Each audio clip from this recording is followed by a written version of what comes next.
pessoal, bem-vindos a mais um BANGCAST, talvez o melhor BANGCAST de sempre. Conseguimos reunir ao vivo no Festival Bang de Vila Nova de Gaia, através de streaming, o Bernard Cornwell e o George Martin, dois gigantes da literatura, da fantasia e do romance histórico. O Cornwell teve alguns problemas técnicos, só entra por volta do minuto 26. Até lá estamos a falar com o George Martin. Depois juntam-se os dois gigantes e é uma conversa maravilhosa sobre livros, autores, cinema, televisão, tudo um pouco. Portanto, olha, divirtam-se tanto quanto nós, é o meu desejo. Um grande abraço e até ao próximo BANGCAST. Can you hear me, George? I can hear you, yes. Okay. Hello, how are you? Hello, Martin. Bernard's image is frozen. I don't know. Bernard, can you hear me? He's connecting it. Okay. While we wait for Bernard, George, I want to show you my T-shirt. Okay, George, do you? Sure. I'm only seeing half of your picture here. Can you make this white thing go away? Eu não sei o que ele está a ver. Oh, yes. Okay. Okay. You remember? Yes, This T-shirt. I do. You brought it to Portugal like 15 years ago. The first time you came. My wife made those. Oh, That was before. I mean, that's an old T-shirt. It goes back before the days when we had HBO, and Yeah. of course, once we signed with HBO and the show came on, they started making a lot of different T-shirts. But Yeah. I remember you. that's one of the older T-shirts that I that goes keep back it. before I the show. don't use it. I just keep it at my house because I really love it. And it's as you said, it's previous HBO. I remember at the time you said someone was interested, but you were not holding your breath for it. And you brought Stark T-shirts and Lannister T-shirts. And so Right. I still have mine, brand new. Thank you to your wife. We are making some time. We had the Stark T-shirts. We had Greyjoy T-shirts too, with the Kraken on them. Those were cool. Yeah. You brought one of those too. We are waiting for Bernard to connect because his connection dropped. I don't know why. So are you in Lisbon right now? No, we are in your favorite Portuguese city. You remember? It's Gaia. Porto? It's almost Porto. You I remember? like Porto. Yeah, you like Porto, but you remember that on the other side of the river, where the port wine caves are, that's a city called Gaia. You visit the port wine caves, remember? And you said that Yes, we took a tour and a tasting. yeah, you took a tour there. That's where we are, Gaia, And then the we other took side of Porto. the cruise down the river, which was also nice. We did a cruise at the river, and I tell people that your favorite city is Porto and Gaia, not Lisbon, and they are very happy here. So this is going to be for us is a beautiful moment because we can join two literary monsters, Bernard Cornwell and George Martin, and we publish both of you. We are waiting for Bernard because yesterday the call went perfectly, but today, that guy there, and behind us we have.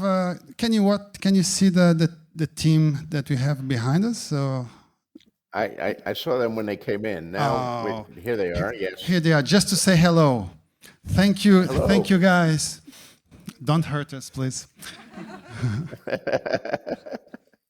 And there's Danny. Did she bring a dragon? Muito obrigado. Very cool. Good to see you guys. Thank you, guys. So, any news on Bernard? Not yet?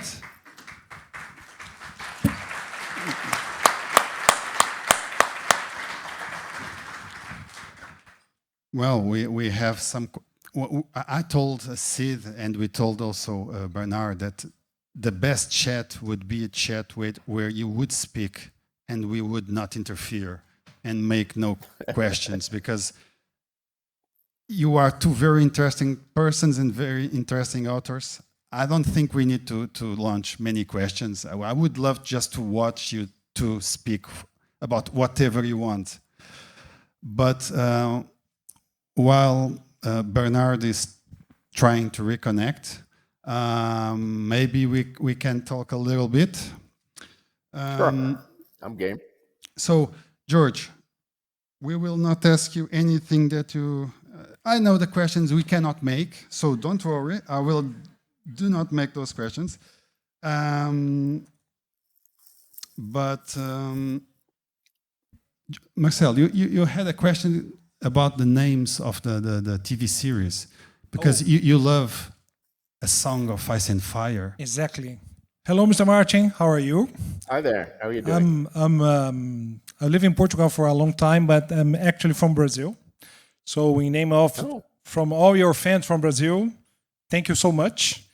And one of the main questions that I remember when Luis invited me to this session is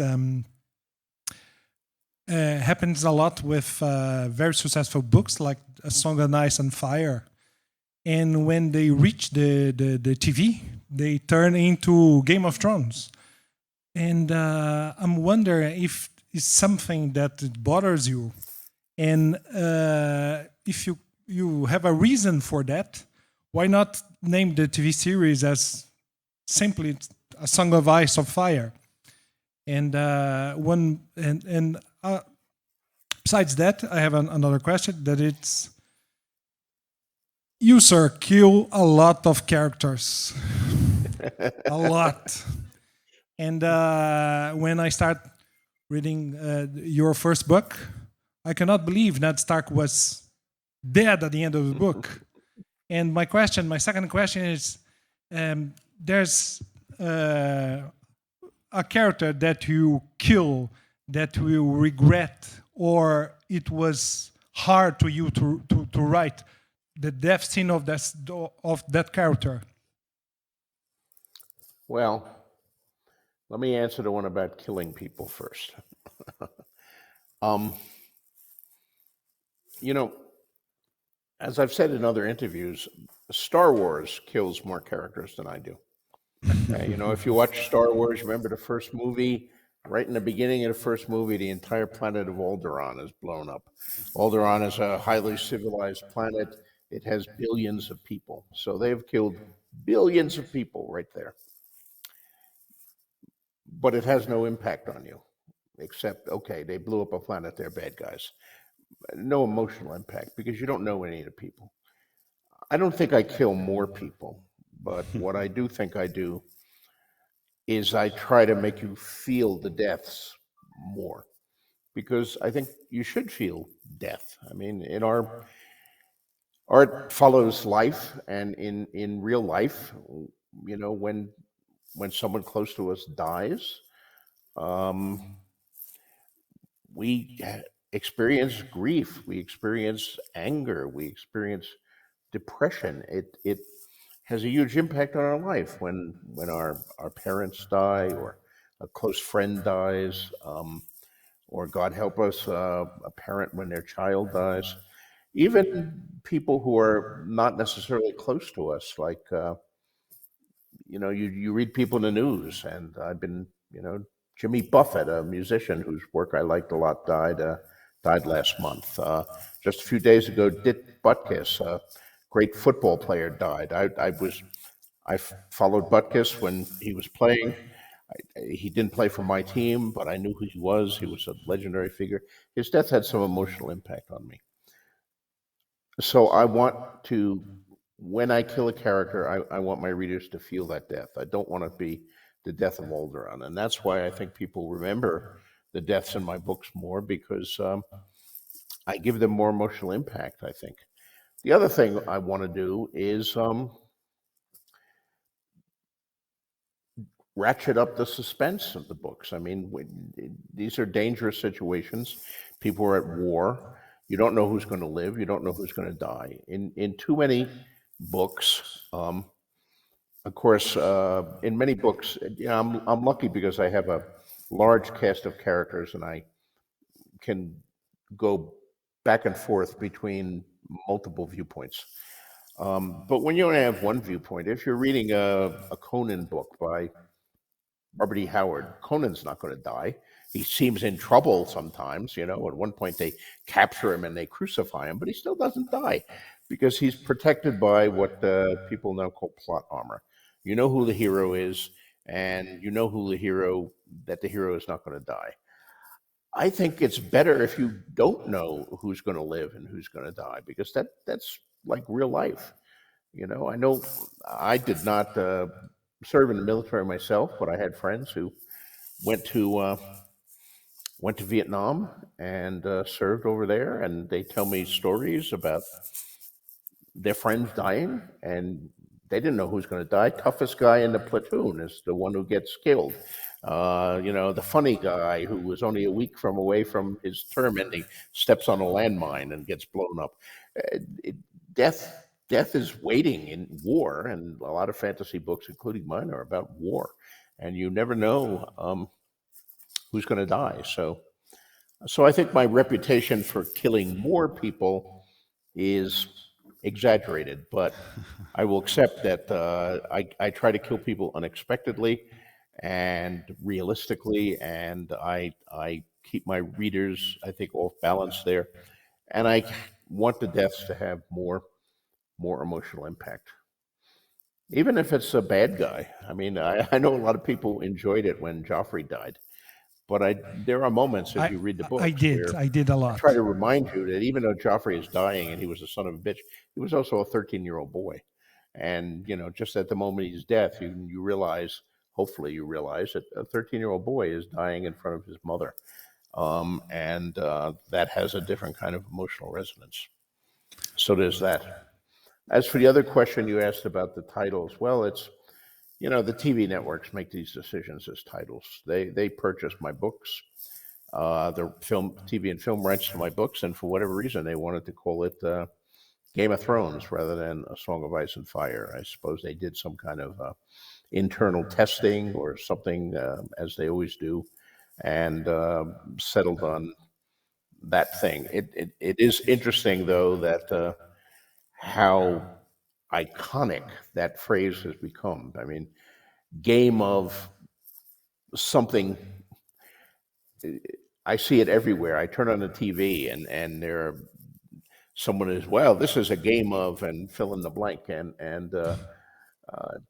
it's kind of flattering, but also amusing. Nothing I ever expected. I think it's good. It does help me to separate the books from the TV show. And something occurs in Game of Thrones, but it's not necessarily going to happen in A Song of Ice and Fire, and vice versa. And the new show, we have the same situation with. We, House of the Dragon, the prequel show, is based on a part of Targaryen history called the Dance of the Dragons. So they could have called it the Dance with the Dragons, but for whatever reason, they decided not to. So House of the Dragon instead, which is good. Good title. Yeah. Means when the dance is over, we can continue the story.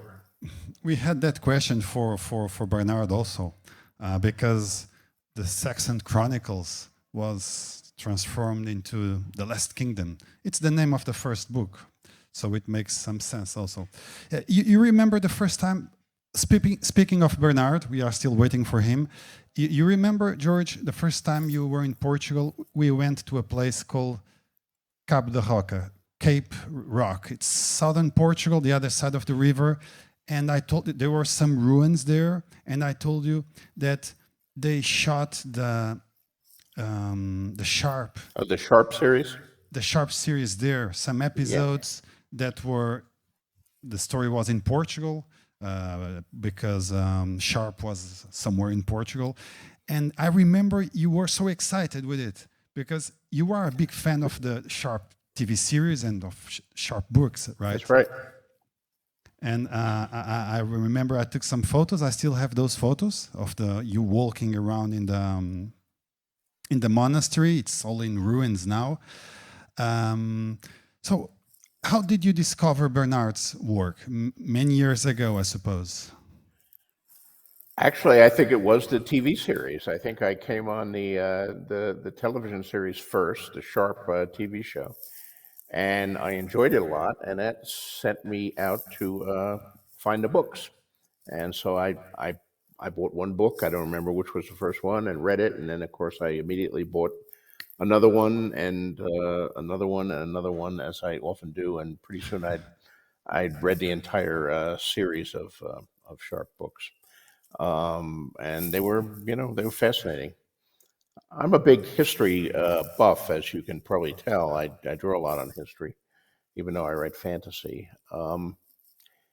But the periods of history I really knew a lot about. I know quite a bit about American history, but also I knew a lot about the Middle Ages, the Wars of the Roses, the Crusades, the 100 Years' War. All of I those remember things were, what you were things reading. I did not know very much about the Napoleonic Wars or Napoleon in general, and so the Sharp was like a whole new world to me.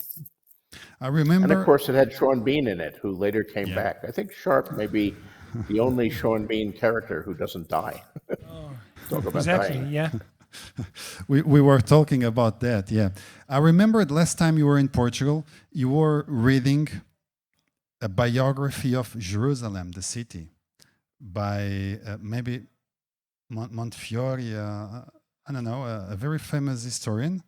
And it was a huge book, and it was the biography of Jerusalem. You remember that? The city of Jerusalem?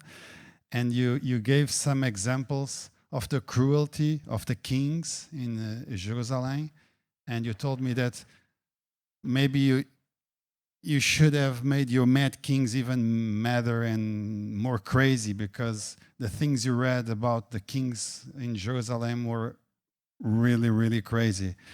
I don't know if you remember that. Yeah, well, that's the other thing about it. I know people say that Game of Thrones, the TV show, is very bloody and graphic and has a lot of violence. And yes, that's true, because it is a war story. But if you compare it with real history, man, I toned it down a lot. I mean, history is written in blood, and the Middle Ages, the Roman Empire, boy, they were bloody times. There was a lot of murder and rape and genocides and torture. They were big into torture in a lot of things. I think it's important to include some of that, so you kind of capture the flavor of the period. But you have to walk a tightrope there, would decide how much to include and how much not to include, because include too much of it, it can be very unpleasant reading. People still don't want to necessarily read hundreds of pages about torture. That's one reason, if you know the books, when Theon Greyjoy is captured by Ramsay Bolton, he kind of drops out of two entire novels. You don't hear about him, and he's being tortured all that time. But I didn't want to write repeated scenes of Ramsay being tortured, so I just left him out of those books. And then when it's necessary for him to come back, I brought him back, much the worse for wear. The TV show was not able to do that because, of course, in that case, you have a contract with an actor, and you have an actor who's signed up to be a regular on the show. You don't want to just drop them for 2 seasons. So they showed a lot of the torture on screen. And that's one of the examples of the way things differ from books to television and what you can do and what you can't do. Go ahead, Marcelo. Mr. Martin, I think this interview, just like one of your books, we are imagining something will happen and something completely different happen instead. And that's a nice thing, I think. And I saw an interview with you a long time ago, and you said that, and I'm quoting here, you prefer write books instead of TV shows because when you write books, you don't have problems with budget. And if you want to to decide to have a battle with thousands of warriors, you would not have to think about the money to realize that. After a so successful show, we still agree with that quote. We prefer to write books because in a book, the limit is only your imagination. Well, yes, that is true. I worked in television for 10 years back in I got hired on Twilight Zone in 1986, the revival of Twilight Zone. I worked on Twilight Zone for 2 years, and then on a show called Beauty and the Beast for 3 years in the 80s, and in the 90s for 5 years I had a development deal with Columbia Pictures to develop feature films for them and to develop new TV shows for them. Sadly, none of those actually wound up going, although I did work at it for 5 years and wrote a number of things. And one of the things that always happened to me back during that 10-year period was I would turn in my first draft, and by and large, people liked my first drafts. Obviously, that's why they kept hiring me. But they would say, George, we can't do this. This is 5 times our budget. It's way too big. You have, we didn't have so much computer animation in those days, but it's like, you have too many characters. Can you combine some of them? This giant battle at the end where there's 10,000 people on each side. Can that be a duel between the hero and the villain? All these fabulous settings. We have to do them with matte paintings. You have like 15 matte paintings. We can afford 2. So I would revise in the second draft and the third draft and all that, and I would trim, I would combine, I would cut. And that was fine. The things that were made turned out pretty well by and large. But I never really liked doing it. And finally, after 10 years, when I went back and left TV for a while and got back into writing novels, I said, I'm going to write something that's as big as my imagination. It'll never be made into a film, I thought, ironically, because it'll be a budget buster, but I'm going to have these insane, huge castles, and I'm going to have dragons and dire wolves, and I'm going to have armies with 10,000 men in it. I'm going to have so many major characters, to reflect the complexity of a fairly complex plot. And I did all of that, and it was very, very liberating to be able to just write what I thought would make a good story and not have to worry about can they possibly do it. Of course, irony being what it is, then it became a TV show, became a very successful TV show, and now it's becoming a series of spin-offs and other TV shows. And I'm still dealing with this world with the giant castles and the dragons and the battles, but now we're having to do them. And thankfully, we have much better special effects than we did in the 80s. And computers are giving us the ability to do a lot of things that we could not possibly have afforded back then, when if you wanted 10,000 people, you had to hire extras. Now a computer will make a crowd for you, but it's still expensive. I mean, we're wrestling with House of Dragon, the dragons, which obviously people love, and they're crucial to the plot. And there are a number of them, not just 3, as in Danny's name. And those dragons are expensive. Every time a dragon appears on screen, that's a big chunk of money. So budget is an issue, and always will be in television and film. And in fact, I think if you follow Hollywood and what's going on, it's becoming more of an issue. If you followed the last 2 years, there have been a number of very, very expensive feature films that have lost not just millions of dollars, but hundreds of millions of dollars, flops, as they say. Well, they're called flops, even though they may have made $100 million, but they cost $300 million. So they lost $200 million for the studio. And just think about that for a moment. Isn't it insane that something that makes $100 million can be considered a failure or a flop? Think of all the people that had to go see it for it to gross $100 million. The issue here, the real issue, is that the movies have become so expensive, and television is following the same way. I mean, if you make a movie that costs $300 million, it's not enough for it to make 100 million or even 200 million. It can't just be a success. It has to be a mega success. It has to be a blockbuster. It has to be one of the most successful feature films in the entire history of Hollywood to break even. And I don't know the solution to that, because people like their big budget films. They want state of the art special effects. They want spectacle. They want all of this. And where are we going to be 10 years from now, 20 years from now? I have no idea. But the great thing about writing books is I don't have to worry about that. I can create anything I want in the books. I can have the battles be as big as they want. I can have entire cities destroyed. I can have dragons or other, sea dragons. Bernard, there you are. I see you. George. Hey. Good to Good. see you, George. Hello, Good to see Bernard. you. Nice to see you. I'm sorry I'm so late. We had internet problems.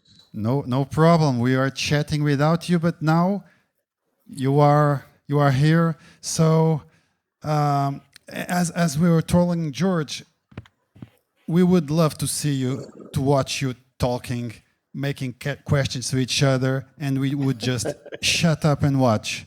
But if you want, we can drop some ideas. But I feel was free already to. talking about Sharp. They asked me how I first encountered your work, and I was talking about the Sharp TV series, which I had the theory that might be the only part Sean Bean has ever played where he doesn't die. Where he doesn't what? Die. Well, thank So God he for died in that. my show. He died in Tolkien. He's died. There's a YouTube thing where you can see Sean Bean died 25 times. He very frequently dies, but Sharp does not die. Yes, Sharp yes. does not die. I'm not sure I've yet forgiven you for killing Ned Stark, but that's your business, not mine. So glad to see you. Did you visit Portugal when they were filming the TV series? Were you part of that? Were you on set? I visited it when I researched the books, and I visited it when they filmed. Yeah. So I was in Oporto, every battlefield, of course. Ciudad Rodrigo, Badajoz, which are the border forts. So I spent a lot of time in Portugal and loved it. We would love to have you back, Bernard. But I'd we love know to come back, Luigi. you are launching a book in a couple of days, right? Yes. Sharp's command. Well, I won't be in London for it, but the book will be Sharp's. launched. It's about Sharp again, It's about Sharp again, yeah. and now As he George dies. remarked, he doesn't. No. George got it right. Sharp doesn't die. It's like Conan, like George was saying, like Conan. Conan would never die. No, Sharp has more lives than a basket full of cats. We had a question here. In the text with almost 25 years, you said that you don't know anything about literature, just about history that people like to read, and that writing is better than working, you said. And you, That's true. and quoting you, writing is not supposed to be a labor but a joy. I do not speak here of literature, about which I know nothing, but the business of writing readable stories. And to the best of my knowledge, no one is forced into doing that. We do it because we think it is better than working. This is great. But I wonder, 25 years later, so many years later, so many books sold, so much success, TV series, so many people loving your books. Don't you know anything about literature? And is writing still better than working? Oh, absolutely it is, yes. I mean, I get paid for sitting here and telling stories. And I'm sure George would agree with me that it's an amazing way to make a living. Not a profession for someone who needs security, because you're a gambler. Every time you write a new book, you're rolling the dice. Will this one succeed? Will it fail? Will even a publisher buy it? I mean, my own career, which I sold my first stories in '71, and I've been very, very lucky in some ways, but I've also had at least 2 points where I thought my career was over, where I came out a book, nobody bought it, it crashed and burned, I couldn't sell the next one. So it's an interesting way to make a living. Yeah. I have a question here that can apply both to Bernard and George. But Bernard, at the end of the last book, you thank the German actor Alexander Dreymon, who plays the main role of Uhtred. And after 5 seasons, is Uhtred still the character you had in mind when you wrote the book? Or do you already imagine him as the actor who plays him on TV? I'm not even sure what the answer to that is. I think Uhtred is still the man I invented 15 or 16 years ago. I think Alexander did a wonderful job of playing him. It's a little bit like Sean Bean and Sharp. I mean, I still see Sharp as my Sharp. I don't see him as Sean Bean, but I hear Sean's voice. Whenever I write him, I hear that Yorkshire voice. And writing the last book about Sharp, I mean, I just do hear Sean's voice very clearly. But not his face. I think maybe not his face, yeah. I mean, I've lived with Sharp now for 40 years. And it would take more than a TV series to change my image of Sharp, and I think the same is true of Uhtred. Okay. Yeah. And I would agree that the same thing is true of my characters. I remember I started writing Game of Thrones in 1991. We sold the television option in 2007. So that's 16 years I'd been writing about Jon Snow and Dany and Tyrion before the actors were cast or before we shot a foot of film. And that their images in my head are pretty well fixed. And although we got great actors, I mean, the cast of Game of Thrones was amazing, but when I sit down and work on the latest book, it's not the TV versions that I see. It's the characters that I've worked with since 1991. Okay, that makes sense.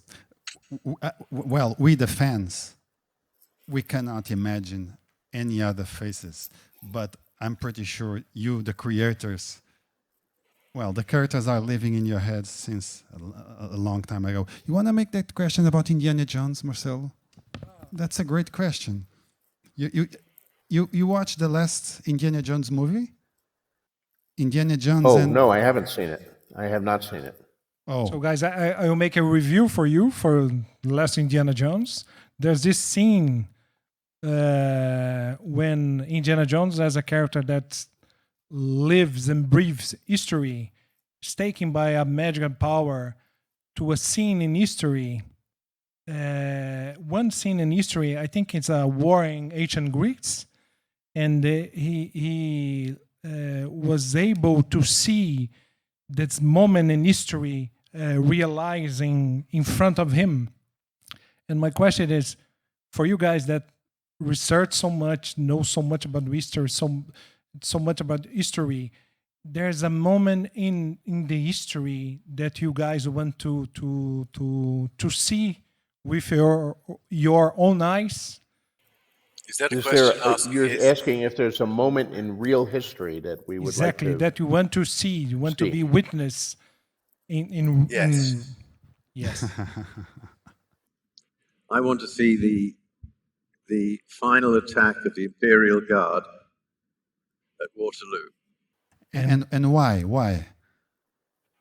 Because we win. Okay. It would be kind of dangerous to be physically present to watch that, however. I think the first rule of time travel is never go back to a time before penicillin was invented. That's a great rule, sir. Great rule.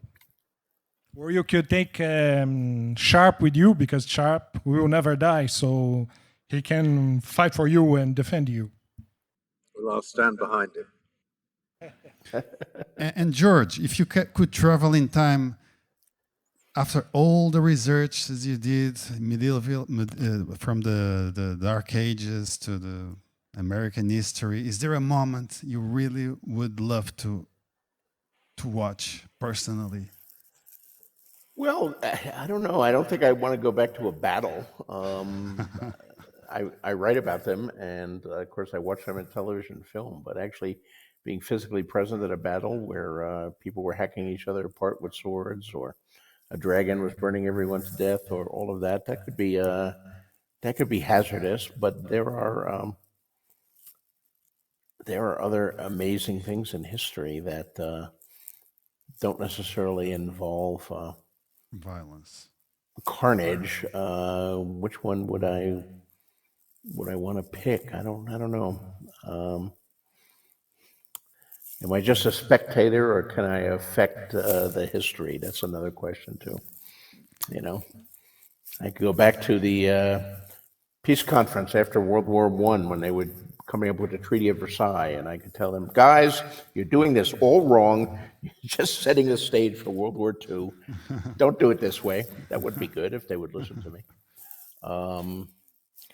It would be fun to be present at the Second Continental Congress and watch Jefferson and John Adams and the other folks writing the Declaration of Independence. That would be kind of an exciting thing to do. No ancient Egypt to the pyramids, or Greece in the time of the philosophers. Yeah, the philosophers like Socrates, who they voted go drink hemlock. They really loved their philosophers then. So this is democracy sometimes goes off the rails like that. Yeah. Okay, we have an interesting question here. Throughout the series, The Last Kingdom, it was proven that the two best warriors in the series are and correct me if I'm wrong, Bernard. The two best warriors in the series are the Irishman Finan, Uhtred's friend and the right-hand man, and the giant Stepa. Am I saying correctly? Stepa? Yeah, that's fine. Head of King Alfred's guard. Although the long-awaited duel almost happened on a few occasions, this classic battle never happened. In your opinion, who would win this battle? Oh, Finan, he's much more cunning. You agree, Marcelo? Marcelo is crazy about your books. I totally agree, Mr. Bernard. And there's a lot of polls on Reddit about this battle. And everyone agrees with you. Finan, it's a son of a bitch of a warrior, so I think he will win. And okay, but if we had to choose a warrior from each series, okay, one from Last Kingdom, one from Game of Thrones, to fight to the death, who would you to choose? No dragons involved, huh? Right? No dragons. Okay. No dragons. Yeah. Who would you choose, George and Bernard, to fight? And who would win? Oh, I'd go outside the boundaries of the question and choose Sharp. He's got a Because he has a gun. Yeah. He takes a gun to a knife fight. If Sharp can have a rifle, then I can have a dragon. Fair enough. Changes the whole equation. If we're limited to swords and axes and medieval weapon, Jaime Lannister was very capable until he loses his hand. But once they chop off his sword hand, he's far less formidable. I do think also the time period affects a lot. Game of Thrones is a fantasy, of course, but it is set in a period more akin to the 100 Years' War and the Wars of the Roses, which means that armor has progressed a great deal. And my guys are in layers of chainmail and plate over it, and armor against an unarmed person gives you a big advantage. Actually, I have a question for Bernard about this here. I don't know if you watch the other television shows that are set in a period. I've been watching, it was on years ago, I'm way behind, but I'm watching Vikings right now. Have you seen that show? I never watched It it. seems like every time there's a fight between the Vikings and the Anglo-Saxons, the Vikings just go through them like a hot knife through butter. It's like the Saxons are just mowed down like almost to a man, and that. And I'm thinking, it can't have been that easy, can it? Yeah, you know a lot more about this period. That were Saxons wasn't that really easy. that inept compared to Vikings? Well, the Saxons won most of their battles, right up to the last one, the Battle of Brunanburg, where all the Vikings assembled to fight them and got trounced. So no, it wasn't that simple. But if you're doing a series called The Vikings are going to win. Well, right. Well, this- No, I love The Last Kingdom. It was a fantastic series. Uhtred, son of Uhtred, wonderful character, and Alfred the Great, also a fascinating character, and all of the history after Alfred, which I didn't really know about until I read about it in your books. Who followed him as king, and after that, the unification of England. Fascinating stuff. A very period of history that's not as well documented as some of the things after. So you had to make some decisions there about how you're going to portray it. Well, yes, I mean, the idea was to tell the story of the creation of England, because it's simply not known, even in England. And I realized that I didn't know much about it. And the easiest way to learn about it is to write a series about it. But as for, I mean, the creation of England really was a very long, prolonged battle between the Anglo-Saxons and the Vikings.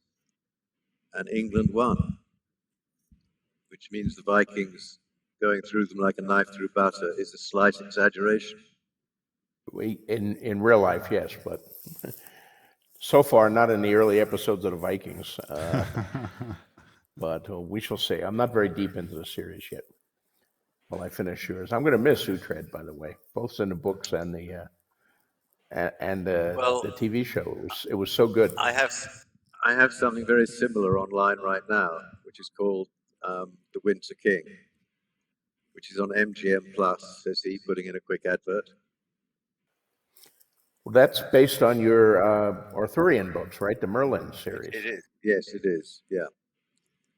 But it looks very similar to The Last Kingdom in the settings and the costumes. So, if I recall my history right, that would be centuries before Uhtred, right? It'd be late Merlin. 6th century, yes. Yeah. Yeah, there's still the Romans running about, or in Well, the recent Romans have memory. just left. Yes, recent Right. memory. How active are you? Excuse me. Involved in these shows? Do you? Are you one of the producers on it? Do you help cast it? Do you write scripts? No interest in that. I'm a cheerleader. That's it. Don't want to be involved. I mean, The Last Kingdom very nicely offered me a cameo in which I get murdered by my own hero. So probably best to stay away from it. Yeah, I've done a few cameos over the years. I did one in Game of Thrones, but they cut me. When they reshot, they cut my cameo. I was a guest at Dany's wedding feast, but I didn't die. I have died in other things, however. You probably missed my brilliant turn in Sharknado 3, where I was eaten by a shark who was blown through the window of a movie theater that I was watching, and he bit my head off. Mr. Martin, Mr. Cornwell, I know you guys research very profoundly before starting to write your books. And as a wannabe writer like me, I'm wondering if it's possible to fake research. And let me explain that. it's possible to write about a boat and be a sailor and the tides and the craftsmanship of be a sailor without being in a boat for a long time and research and experience that experience. It's possible to create something as convincing as your books without so much research. It's possible that? Yes. And it will be convincing because I don't know if you have a boat, but your boat scenes sounds like so convincing about being in the sea and love the sea and love to be in the helm of a boat. And reading your books, it's no way this writer do not experience that before writing that.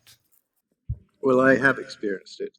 I've sailed all my life, and still to this day, it's my passion just to go take a boat out. So when Uhtred goes to sea, I'm really drawing on a lifetime of sailing adventures.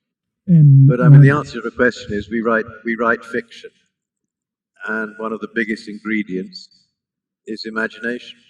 I mean, neither George nor I have been in a battle with swords and shields and spears and arrows, but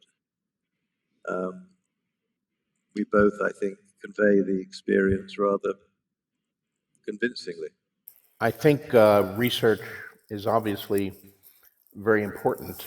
You want to give that sense of verisimilitude. And you don't want to make egregious mistakes, certainly. That being said, no amount of research can replace firsthand experience. I mean, when Bernard talks about being a sailor, he's done it. He knows things that someone who hasn't done it, and I haven't done it. You know, I read obviously the Uhtred books. I can read Horatio Hornblower books by C.S. Forester. That has a lot of stuff. I can read a number of other books about pirates and the sea. But my experience in water is the Staten Island Ferry in New York. When I have scenes at sea, I try to research them. I try to get it right. But in some ways, if you haven't done it yourself, you might be able to get it real enough that millions of other people will accept it because they haven't done it either.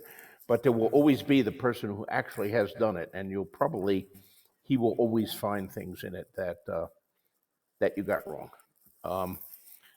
I way back in my college days and the years after college, I was on my college chess team. I played a lot of chess in high school and college. I even made my living directing chess tournaments in the years that when I first got out and I wasn't making enough money from my writing to do it.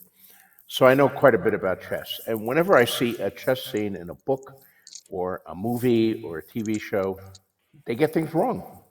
Only little things, and nobody but people who have been in a lot of chess tournaments and who know that world as it existed would possibly notice, but still, I notice it. I grew up in a town called Bayonne, New Jersey, which right outside New York City. Bayonne's been in a few movies. Whenever Bayonne appears in a movie, they get it wrong. But again, wrong in trivial ways, wrong in ways that no one who hasn't actually lived there will ever notice. So, a writer who's diligent enough will do as much research as he can to try to get it right. And nothing pleases me more when somebody tells me, hey, you did get that right. But it's hard. It's a challenge. On a more serious subject, the series The Last Kingdom takes place during the formation of the English Kingdom, where the paganism of the Vikings is in constant and radical confrontation with religion. Can you see parallels between the religions intolerance of this time and this political and social intolerance of today. Do you think this intolerance is a period we are going through, or is it something there that is here to stay? Because things really changed in the last, I don't know, 10 years maybe. We're In human. Portugal as well? Yes, not as in the States, not as in Brazil, not as in France, but things are starting to change for the worst. More radicalization, but of course our reference is the United States, the Democratic Party and the Republican Party, where things... There's no more middle ground, I think. Everything's so extremist. If you do not agree with my religion or my political views, I will beat you or say bad things about you. And this violence, this ethical and political violence nowadays, when we read your works and the times when this violence is so present in the lives of the characters, and I wonder if you guys could see a correlation with the times that we live in, and if that it's specific of this time, or this extremism will be here for stay, or it's throughout history it's all the same. Well, I'll admit that I'm very, very concerned about what's happening in the United States in politics. It is a very dark time. I thought I'd lived through a dark time during the Vietnam War earlier when the country was deeply divided, but boy, it's even worse today. I think it's worse than it ever was. Honestly, I don't know where it's heading. I mean, I think Donald Trump is an American Hitler, and he'd love to not only to disallow the election that he lost. He's still lying about that and saying he lost it, and he's trying to get in again. And what's going to happen if he loses this one? Is he going to accept the result, and what if he does get in and we have another 4 more years of Trump? He's already drawing up enemy lists and people he's going to fire, generals and all that. He's saying the chairman of the Joint Chiefs of Staff should be executed for some of the things he did. This is scary stuff. I mean, politics in America has always been, there have been periods of relative calm and periods that were very heated, but nothing like what it is now. And it's a little scary, maybe a lot scary. I'd agree with George entirely. And he's right. Trump is an American Hitler, or at least like to be. I don't know whether the books I write shadow modern contests. I don't think they're not meant to anyway. But my feeling is that history doesn't change very much. We're human, so we tend up taking sides and hating each other. It's very hard to look back and think of a time when countries weren't riven by conflict. Bernard, you read A Song of Ice and Fire, right? Oh, yes. Do you have a favorite character? Oh, Lord. What would you change in the books? You read it and you said, oh, this is terrible. This is not the way to do it. No, I can honestly say I've never felt that with George's books. I mean, I love George's books, although I am, I think, somewhat influenced by the TV version. And I took on a rather ridiculous affection for Cersei. She's a beautiful lady. Well, Lena Headey is an amazing actress. She really is. did a great job with Cersei. I don't read Bernard's other books. books. One of the things I really envy him is, and I've said this in blurbs and all that, but I don't think anyone writes battle scenes as well as you do. And battle scenes I find very challenging. I mean, I think when you're writing a battle scene, you have two choices. One is the general's point of view, or the lord or the king. He's sitting on the hill and he's saying, Okay, we're going to attack on the left. We're going to attack on the right. Bring up the archers. Okay, the cavalry charges. All of that. He's you see the battle making sense.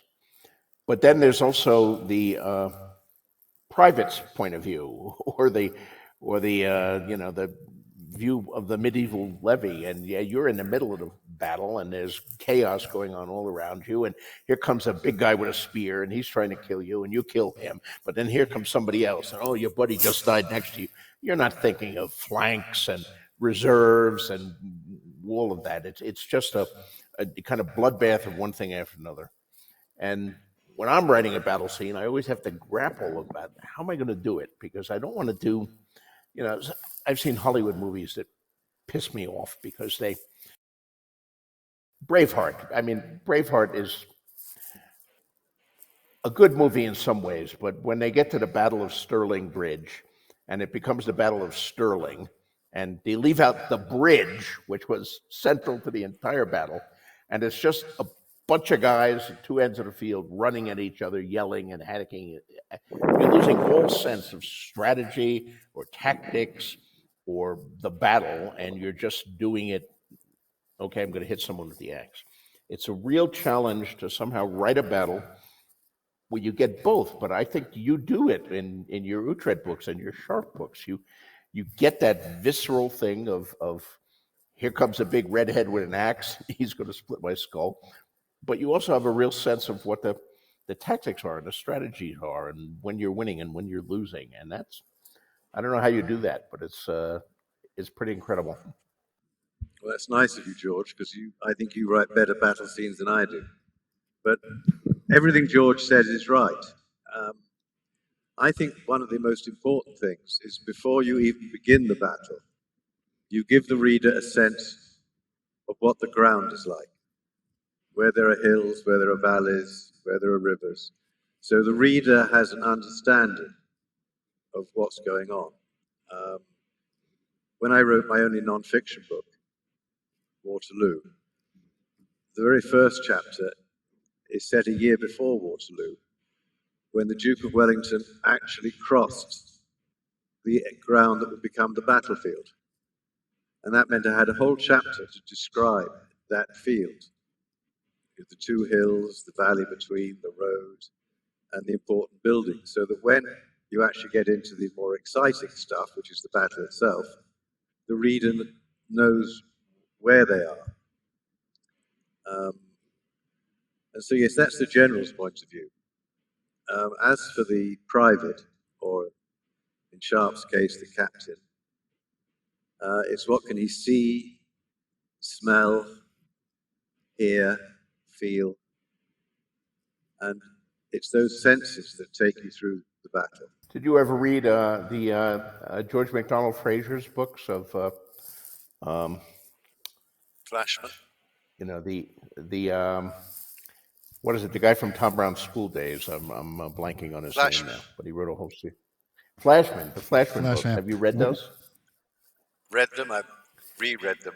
I mean, they're wonderful stuff. I always kept wondering if Flashman and Sharp could run into each other at some point. Sharp would be very old, and Flashman would be the punk kid, but they might overlap for a few years there. That would be hilarious. I had the privilege of knowing George quite well, and he was very amused that a lot of people thought Flashman was real. And he said he often traveled to America, and women would say, I think my great-grandmother had an affair with Flashman. He had to disappoint them by saying it was most unlikely. Those were very entertaining books. I always enjoyed the book. Of course, Flashman was, he was like the anti-Sharp. He was the bizarro Sharp. I mean, he was a total coward. Always ran away from the battle. And, I remember him and a friend were escaping from Cossacks on the Russian steppes, and he shoved his friend out of the sled so he could run away faster. And, he was beastly to women and all that, but always in a very entertaining way. And then Fraser always included an afterword to his books, just a few pages telling what the real story was of whatever historical event he had decided to dramatize. Very George, of entertaining. course, I'm sorry I never met the fellow. he was a great guy, and he had been there. He fought the Japanese in the last 2 years of the war, and wrote a marvelous book about it called Quartered Safe Out Here, which is one of the best autobiographies of that. A great book. Okay.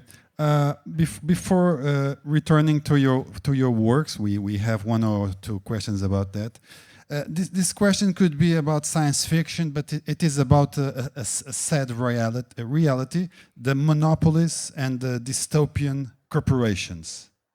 First name that comes to my mind is Amazon. Some estimates show that in 2 or 3 years, Amazon could take over more than 70% of the US book market.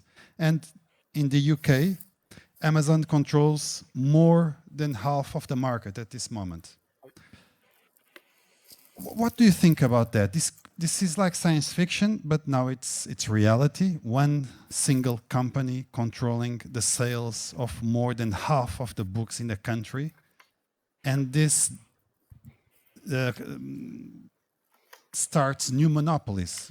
For example, the merging between Penguin and Random House, it was like a response to the power of Amazon. As readers, as writers, as people who live from books, do you have an opinion about this? Is this something that worries you, or not at all? It's just a sign of the times and we have to accept it. Well, sadly, I do think we have to accept it, whether we approve of it or not, because it does seem to be happening, just like we have to accept the internet and social media and all of the other things that have changed. I'm old enough now to have seen. This is a completely different world from the publishing world that I broke into in the 70s. I mean, in those days in America, there were like 30 publishers, just mainstream publishers, competing with each other, and one by one they started buying each other and absorbing each other. A few years ago, people talked about the Big Seven, and then it became the Big Six, and now it's the Big Five, which almost became the Big Four because Random House tried to buy Simon Schuster, but the government stopped that on antitrust grounds. So we're still at the Big Five. You do, however, have other publishing companies. I mean, the Big Five are the major publishers, but there are a lot of still medium-sized publishers and small publishers, small presses, and now people are doing this self-publishing, independent publishing, they call it. 30 years ago, we called it vanity publishing. I don't know, there's no doubt that Amazon is the big hit on the block now. It's probably more powerful than all of those Big Five combined. And it would be easy to say, I own a bookstore. I love bookstores. I love used bookstores. But Amazon has seduced even me. I mean, when I hear about a book, I just hear that Bernard has a new book coming out, a new Sharp. I'm probably going to go order it on Amazon tomorrow. I'm not going to, drive down to Albuquerque to the nearest Barnes and Noble and hope they have it. And how do you do that? I mean, Amazon has provided a service, at least in terms of books. I know Amazon is very huge and has a lot of other things going on now, including the movies and the TV shows they're making. But they also have a place where you buy, charcoal briquettes and oven cleaner and dishes and clothing, all of that stuff. But for me, it started as a bookstore, and I still think of it as a bookstore. And the service is so goddamn convenient. You order the book. The minute you hear the book, you order it. and it's there within a few days. It's hard to resist. It's hard to resist. I mean, it's seductive and it's convenient. And I used to have a list. I used to go to a lot of used bookstores when I traveled. I would hit a thing and I would go looking, and I had a list of like 10 books that I'd heard of that I was looking for. And I very seldom found any of those books because they were hard to find. They were old books from 20, 30, 40 years ago. But I'd look in the used book for that book, and I would not find it, but I would find 6 other interesting books that I hadn't heard of that I would leave with my armful of books. Now all the used bookstores are gone because they've been replaced by like Abe Books and in some cases Amazon and other things. And that list I had of the 10 books I want to found, like 10 years ago, I found all of them on the internet within a half hour. So I don't have to search for them anymore. So that means I don't find the other books either. Yeah, it is. In some ways it's better. In some ways it's worse. But how do you hold back the tide? How do you reverse history here? Yeah. And Bernard, what do you think about this situation? Oh, I agree with George absolutely. I mean, yesterday I read a book review, and within 20 seconds I had that book on its way to me from Amazon. And that's the convenience. I have to drive 15, 20 miles for a large bookstore, and they often don't have the book I want. But Amazon or Abe Books will. And I'm not sure that it's quite as bad as you're suggesting. I mean, a publisher does 2 things. One, they find books from readers and they publish them, they copy edit them, they edit them, they design the covers, etc. But they also publicize it. And I think Amazon probably still leaves that second thing to them. Although I do have a friend who self-published with Amazon, and it was very successful for her. So Amazon is helping new writers onto the market. I have another friend whose book was published, and again, his success came through Amazon. So I think Amazon is doing a good job. As George says, they're extraordinarily convenient. My wife complains about the number of new books that arrive in the mail each day, but she married me, so she has to live with it. Do you purchase, Bernard, mostly American books? You live in New York now, right? But No, originally you're Cape Cod, okay. But originally you're from the UK, right? I am. Do you still buy a lot of British books from Amazon UK? I do, if they're not available in America. And that again is very useful. When I first moved to the States, it was really quite difficult to find British bookstores willing to mail them over the Atlantic. I mean, Amazon has solved that one. Yeah, international mail has gone insane. I have an Australian friend who he purchases all these books and has them sent to my house so that when he comes to the U.S., he picks them up here. Because these days, purchasing a book in the United States and having it shipped to Australia, the postage is 3 times the price of the book. It's ridiculous. They used to have something called sea mail that was very cheap. It was slow, but it was cheap. Now, no sea mail. Just snail mail. Do you believe the artificial intelligence will be able to write an original and good book in the near future? In the near future, no. But also, I've just joined a class action suit that the Authors Guild is sponsoring, and we're suing the major AI company, the one that does chat, whatever it is, because number one, the fuel for these AI books is our books. All of my books have been fed into chat, and it's digested them, and I'm sure all of Bernard's books have also been.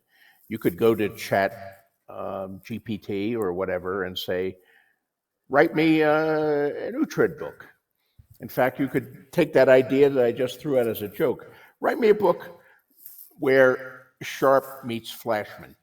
And it has read all of George MacDonald Fraser's books. It's read all of Bernard's books.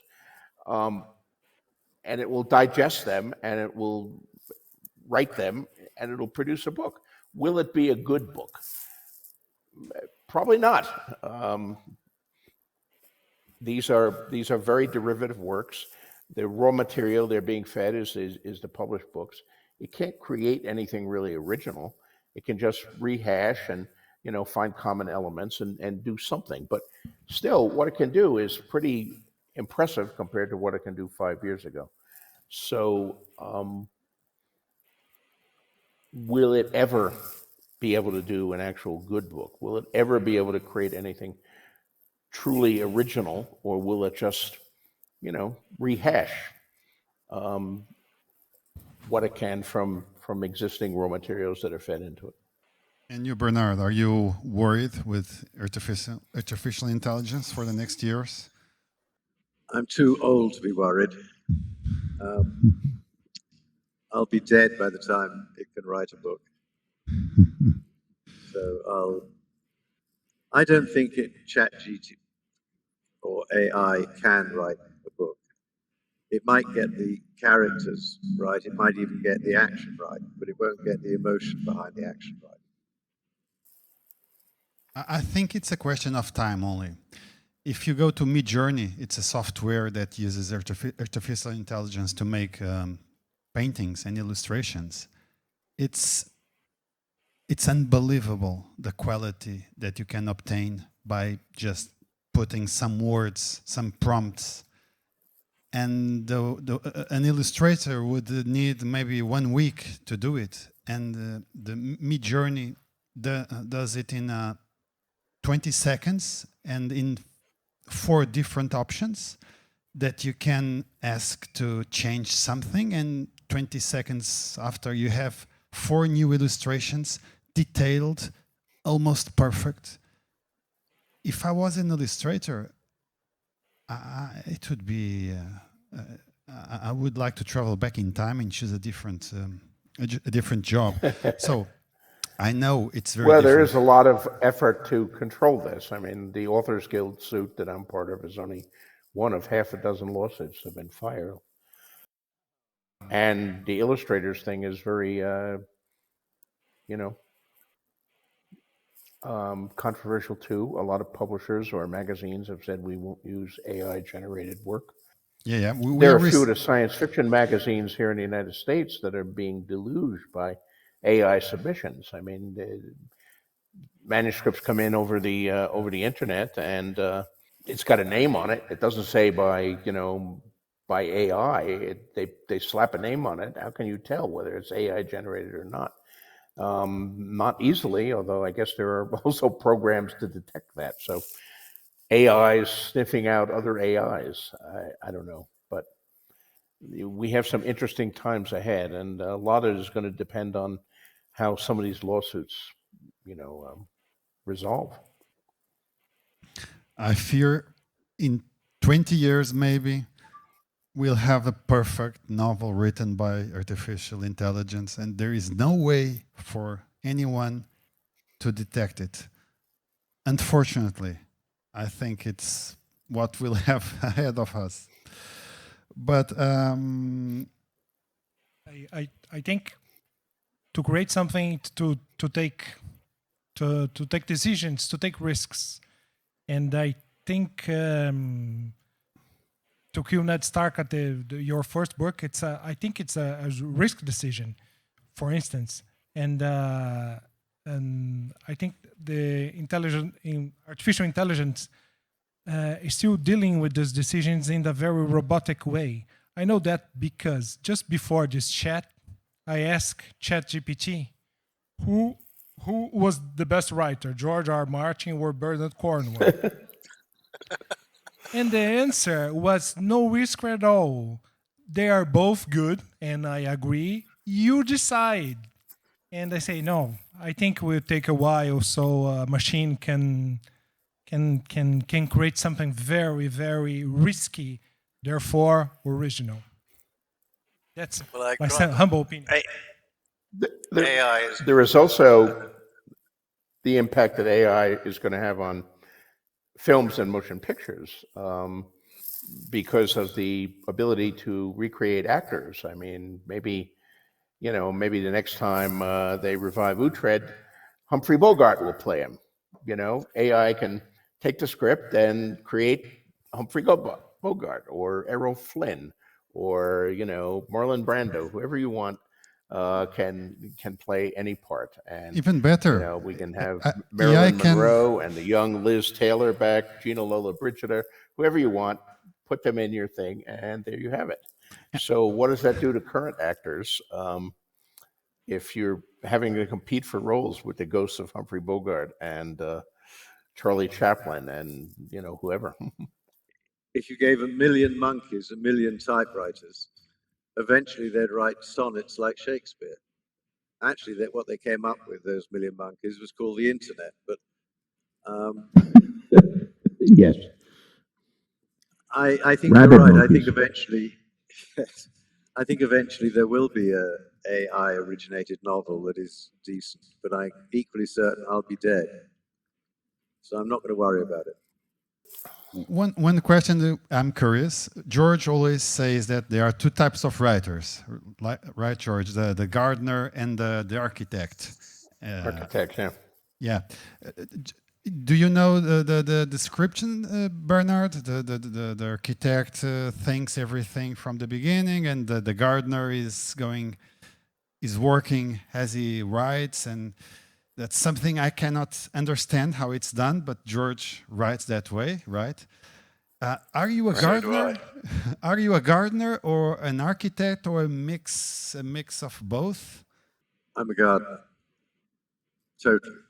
I've actually reached the last chapter of a book and still not been sure exactly how it would end. I mean, my view is that every book you write is a new journey, a new story. It's never been told before. So how the hell can you know how it turns out? I mean, the joy of reading a good book is to find out what happens. And that, for me, is the joy of writing. Every morning I sit down and I find a little bit more of the story. So I wish I could. It would make life much easier. Since you write historical fiction, though, you can't be completely a gardener because you're locked into real history. You can't have Napoleon win at Waterloo. You know how Waterloo came out, and your book has to reflect that. And yes, I mean that's true. I know the real history behind the novel, but while I don't know with what my happens. fantasies, I can do anything I want. And you do, George. I do, yes. Yeah, but the hero of a story or the heroine is fictional, and although you know that the British are going to win the Battle of Waterloo or the Battle of Salamanca, quite what happens to your characters in the course of that telling, you don't know. So in that sense, you're gardening within a framework. Has Portugal had a translation yet of my Fire and Blood, my quasi-history book? Has that been published in Portugal? Yes. In 2 volumes. Because yes. I had fun with that because I wrote it as a history textbook, but Yeah. not written by primary sources, written by a scholar who was writing 200 years later and consulting all these contradictory primary sources, which of course is what I encountered when I try to research. I'm sure you do this too. When you research real history, there are 4 different versions of some of these events, right? Oh yeah. You had fun writing it, George? It was Oh different? yeah, I had a lot of fun.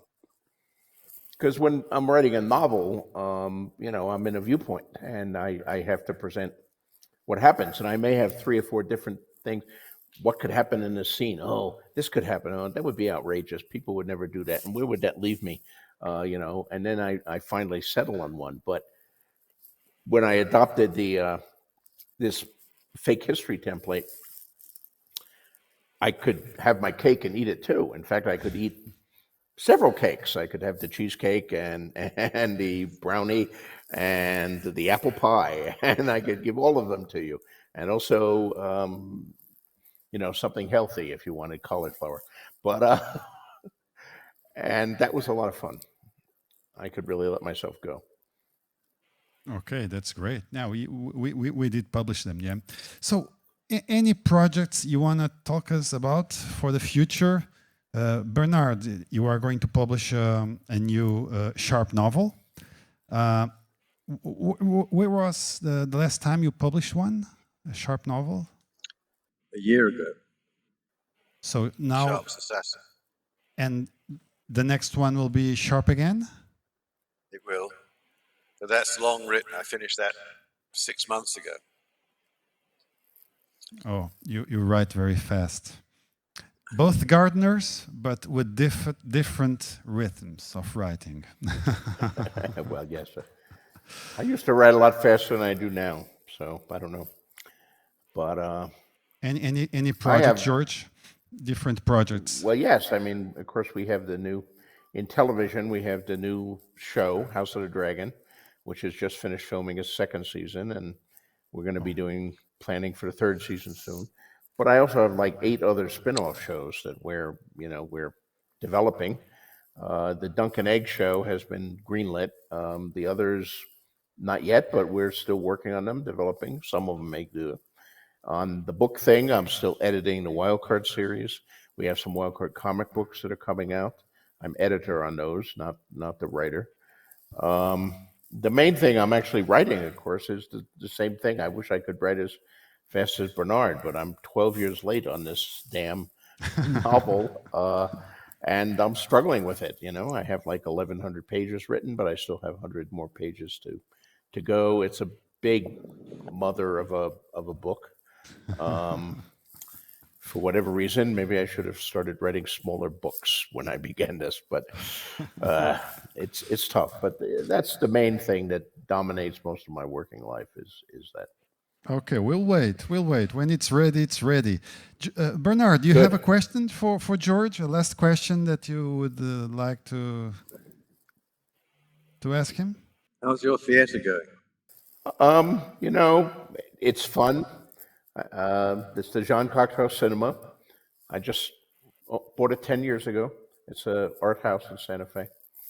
And, the saying is that you can make a small fortune with a single screen movie theater. You just have to start with a large fortune.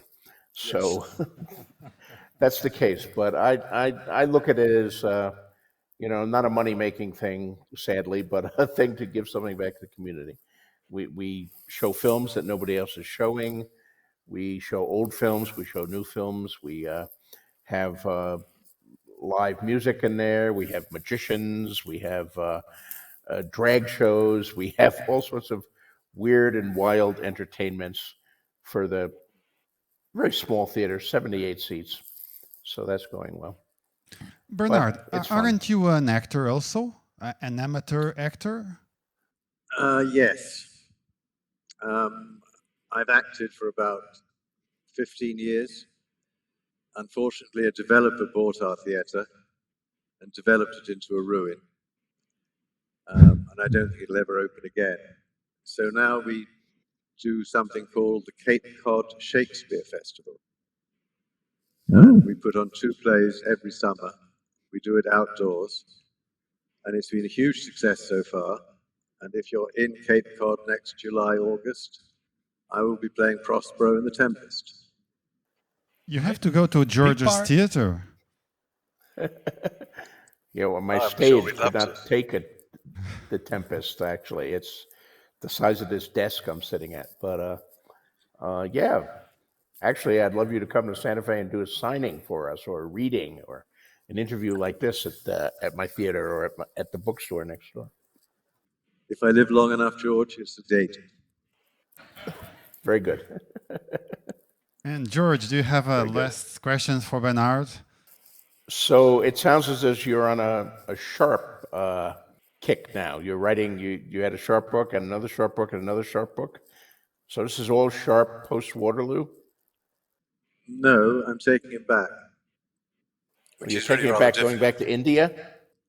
No, I'm taking it back to the peninsula. Peninsula, okay. I love those books when he was a private in India. Those were very good too. They were fun. They were a lot of fun. So are you going to mix up Shark with some of your other characters? I mean, I think you're done with Uhtred, I believe, right? I'm done with Uhtred. How about Thomas of Hookton? Is he coming back? My publisher would like him to come back. But for the moment, I'm using a character from a single book I wrote called Gallows Thief, who is the only one of my heroes who's an honest man. And I find him interesting. Oh, okay. I'll have to look that up. What is his name again? Ryder Sandon. Cool. The book is called Gallows Thief. And if Sharp is back to the peninsula, only to Spain or also to Portugal? He begins in Portugal but goes off to Spain because that's where the French are. Now, we have a lot of French here now. Okay, Lisbon is full of French living there. Oh, well, we got rid of them for you once. Okay. Right. Well, George and Bernard, thank you so much Thank you so much. for giving us welcome. this hour and a half. Yeah, thank you. It was really Sorry I'm so late. no problem. We did some chat with George, and we were waiting for you. Thank you so much. It was great to watch you both talking and chatting. Two literary monsters. Although one writes fantasy and the other one writes historical novels, I think your works are very similar, and you are both great writers and very nice people. So thank you for helping us in this festival Bang. Welcome. It was fun, and I hope to get Thank back you, to George. Portugal one day when I finish this book. Thank you.